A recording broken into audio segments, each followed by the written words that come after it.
Manchester United aren't a club that will languish in 13th, but they're not good enough to mix it with the top four at the moment. You can't do long-term gains if you're Manchester United.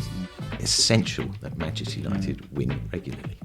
And he said, I've talked about some of this before, and I said, well, not on TV you haven't, so here we go. And he went, I would love to sit down with Eric Cantona. Night out with Georgie Best? Well, I've interviewed George a few times. Hi guys, and welcome to the Peaky Pundit channel. This is part 2 of this interview. Myself with Pav, we are joined by football reporter, well-known figure, Des Kelly. If you haven't seen part 1, you can do on Full Time Devils. The link is in the description of this video. So make sure you do go and check that out as well. Just before we get back into the interview, we want to give a big shout out to our sponsors of the video, Duck and Cover Clothing. If you haven't seen them before, we got yours. Des, you got yours sponsored. You told me it was a podcast. Cameras turn up, and you're a sponsor, and I'm doing it for free. And he brought the coffees as well. Jesus. Duck and Cover, check it out. Links in the description. Get all your good clothing there. We're gonna kit Des out as well. Keep an eye on that. Des, just to recap, I know in part 1 we touched on it. We were discussing about Ole Solskjaer and the need for the fans to be patient with him in regards to time. How long do you think we can give him as a football club before we can see him potentially taking Man United back to the top? United fans are pretty patient with their managers anyway. Yeah. They have been since Alex Ferguson. I can't estimate that. It's all about results. Manchester United aren't a club that will languish in 13th without there being friction, possible changes and unrest. The players are good enough to climb up the table, but they're not good enough to mix it with the top four at the moment. So fans being patient, that lasts for a while, but it's not just about the fans, it's about all sorts of influences on the Manchester United hierarchy. The fans is one of them, but the fans have been genuinely patient for the last few years. Yeah. And I don't see that changing, particularly with Ole because of his history with the club, but that'll only take him to a certain point. I think the fans have been pretty good at Old Trafford to their managers. That's one thing we've kind of come across from talking to fans on various match days, that patience we need. And I think we're quite surprised at the amount of fans we've come across that are actually kind of Ole out. And we've spoken, we need to look at it as more of a long-term gains rather than quick short-term fixes. It's both. Yeah. Always both. You can't do long-term gains if you're Manchester United. Long-term gains are natural and they are there. But you still have to win as you go along. Jose Mourinho was an absolute pragmatist for that. Win now, win now, win now. Don't win in 2 years. Win now. And that buys you the time to do that project and that plan. If you're losing, you're out. There's no plan then. It's just where you get the only plan you have is where you invest your payoff. That's the only plan. I think it's essential that Manchester United win regularly. I want to kind of focus a little bit now about yourself and your kind of journey into the work you do. X Factor, that is. Journey. Yeah. So going from newspapers to television, reporting on all things football, how did your journey begin and how did you get your breaks and your progressions? How far back do you want to go? I mean, it's been 30 odd years, 30 something. I'll talk about the recent stuff then really. Yeah. I was asked to join BT Sports sort of coverage, but not live football. I used to do a sort of like entertainment show with music and bands and guests and chat. Then they sort of restructured everything. Most of the studio shows disappeared. It wasn't live anymore. So I presented this format for a show. We put it on air for 100 and 150 episodes, but then they all went. So I went into live football just because it's an easy move for me because I was a sports journalist anyway. And it's been great because you're on the main event and you're in the middle of it and it's testing and fun. In terms of kind of spectating on the game when you're kind of mid-game on the touchline, kind of managers are kind of foot or two away. You can see, as soon as a goal goes in, as soon as a goal goes down, they've got to, change up the tactics. What kind of insight do you get from that a fan wouldn't see? Insight, yeah. You get some brilliant foul language. Yeah. I mean, really creative swearing sometimes, where you have to move the effects mics away.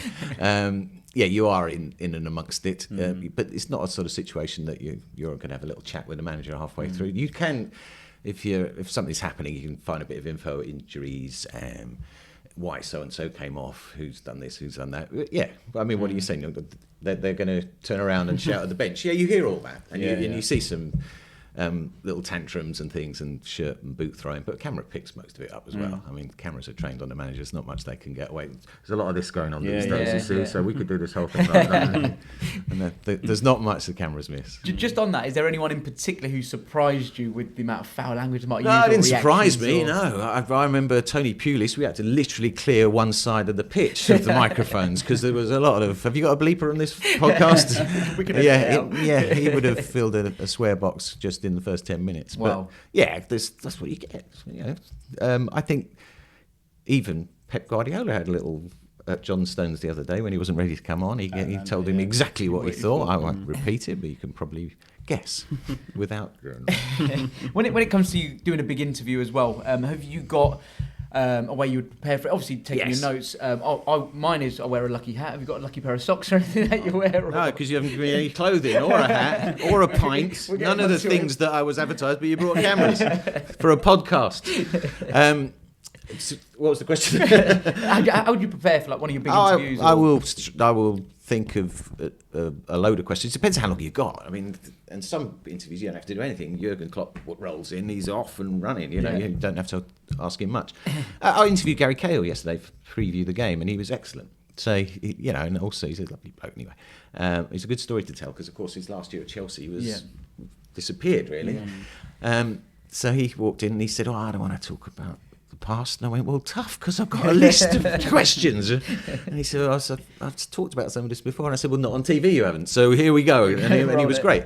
So you prep it. In a live match situation, it's a bit more tap dancing and busking it a bit. You have to react to what happens. Sometimes you get it right and you capture the emotion. Sometimes you have a brain melt and you ask something daft, but hopefully more of the former and less of the latter. There was a moment in the Champions League final earlier, which we were kind of watching. It was after Liverpool won. I think you were on the pitch with Mohamed Salah and Trent Alexander-Arnold. Yeah. And the rest of the team were celebrating, and kind of I'm guessing you were asked to do a pitch side interview. You said at the time, go and celebrate with them, and then report to the camera. You didn't want to take that moment away from them. And when we kind of saw that, we really like to see that sort of thing, because in the moment to go and celebrate with your team. I'm guessing in those sort of situations, you've got to think on your feet and think what's best for the player and the interview itself.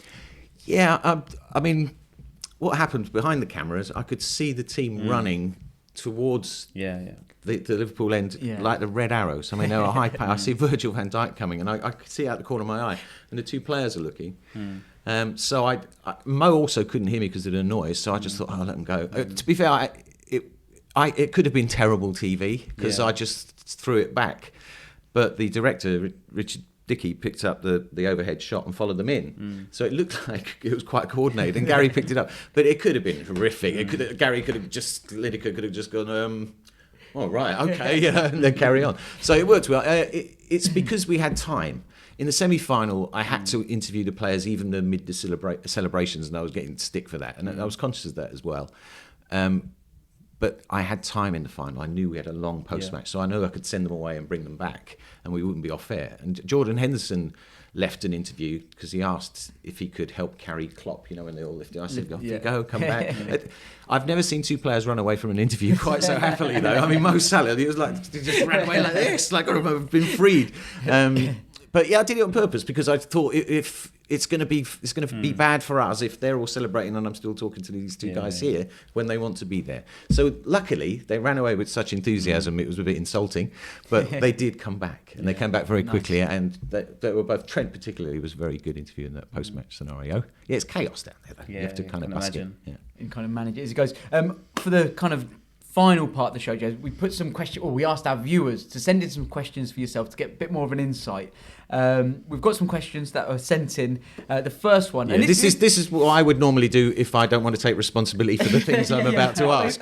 Somebody sent it. I don't know who it was, but I suppose this part I'm really looking forward to, because this is going to give us an insight to what you've seen through your eyes and heard through your ears, and it's something that us guys who are up and coming in this kind of podcasty style social media influence environment, whatever you want to call it, we aspire to kind of do the interviews that you have.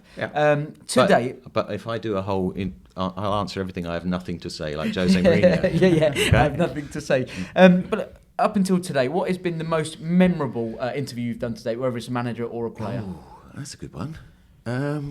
Submitted by the Peaky Pundit, that one, by the way. 'Cause it was a good one. Well, like I said, I don't have any of those.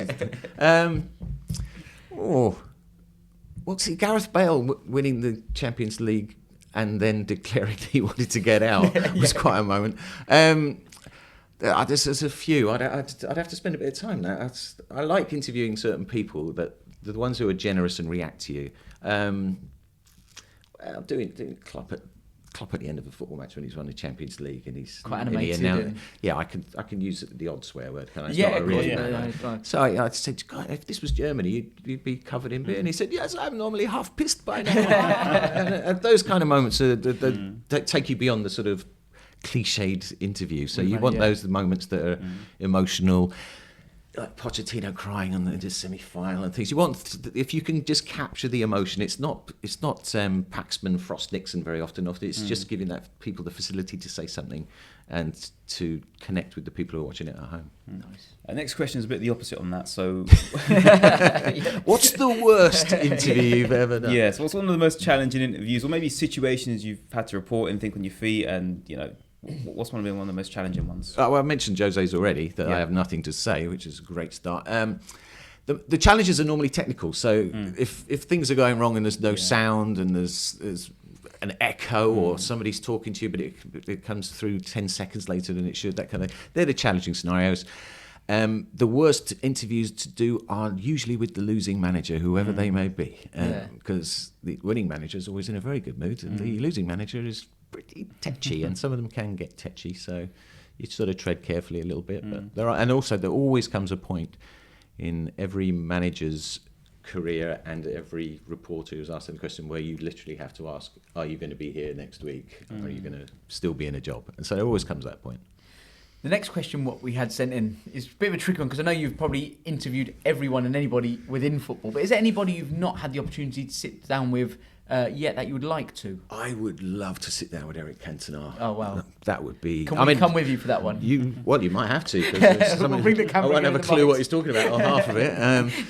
And I would like to do a genuine sit down with Alex Ferguson now. Nice. It's looking back, but it's difficult for him to do that at the moment because you'd have to wait for United to be in a stronger place, probably.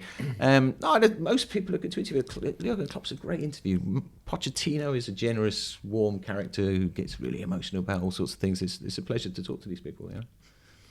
Going back to that last question and kind of flipping it a little bit. You're saying I didn't answer it, and you're absolutely right. If you could interview any manager or player from the past who perhaps isn't with us today, any kind of big figures from back in the day that you would love to? Any winners. God, look back to Shankly's or someone like Malcolm Allison, who was a really flamboyant character. Brian Clough is the doyen and the scourge of all interviewers. So it would have been fun. Out with Georgie Best? Well, I've interviewed George a few times and got on very, very well with him. Yeah, he was a very warm and decent man, and a very likeable character as well, and he had his issues obviously, but he was a fabulous guy. So of the big characters, Brian Clough would be amazing. Yeah. I mean, he'd probably pound me and rip me to shreds, but it'd be a great experience, wouldn't it? Final question. We saved the best till last. This has been a lot quicker and easier than I thought. We'd like to take it easy on the first time round. Right. But look, from behind the scenes, is there any stories that you could share with us that no one may have heard before or seen? Yeah, they haven't heard it because I'm probably keeping it quiet. For a reason, until today. Oh yeah, there's loads of, there is an element of trust when you're in that environment. Yeah. But you don't kiss and tell everything that happens down there. There's going to be a bit of aggro and there's going to be friction, and managers don't want certain players interviewed, or managers hate the fact that you're doing something and interfering with their process, and managers getting in the face of the referee at the end of the game. So there's lots of stuff that goes on, and it would be remiss of me to do that. It would be like discussing your love life or something. It's just keep it private. And if it does come... listen, if this is a fight in the tunnel, we do it. Yeah. If it's just a couple of people having it's not worth it. So you keep that in-house. I'll try to think of anything that was really outrageous. I've seen all sorts of little things in a tunnel, but hey, it's okay. It's football, isn't it? That's it. That's why we're there. Guys, unfortunately, that is all that we have got time for today. So a big thank you, Des, for you joining us and giving us your time. Hope you guys have enjoyed this interview. If you have, don't forget to give it a big thumbs up, hit the subscribe button and the notification bell so you get notified every time we do bring out one of these exclusive interviews with people from the world of football. And once again, thanks to the partners of the channel, Duck and Cover. Link is in the description. And first thing Hoodie on the agenda, is on the way. Hoodie's on the way for Des Kelly. So Johnny, get one over to Des. But guys, thanks a lot and we'll catch you guys next time round.